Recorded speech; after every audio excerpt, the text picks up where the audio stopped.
35 yoshdan oshgan insonlar shu 3 ta narsani har kuni iste'mol qilib yurish kerak. Ya'ni oyoq qo'lida muammo bo'lmasligi uchun, uzoq umr ko'rish uchun va undan tashqari xotirasi, Alsgeymer xotirasi mustahkam bo'lishi uchun. Birinchisi bu ajva. Ikkinchisi bu mayiz, qora mayiz. Uchinchisi bu yong'oq albatta. Xuddi shunaqa bittada mayizdan ikkita, yong'oqdan bitta, ajvadan bitta. Har kuni iste'mol qilib yuradigan bo'lsangiz, qoningiz ko'payadi.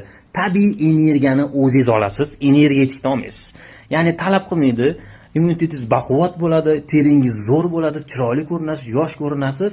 Soch tirnoqlarda esa tishlarni gapirmasa ham bo'ladi. 35 yosh, 30 yoshdan oshgandan keyin vitamin tanqislay boshlaydi. Zaxiradagi vitaminlaringiz tugab bo'lgan bo'ladi.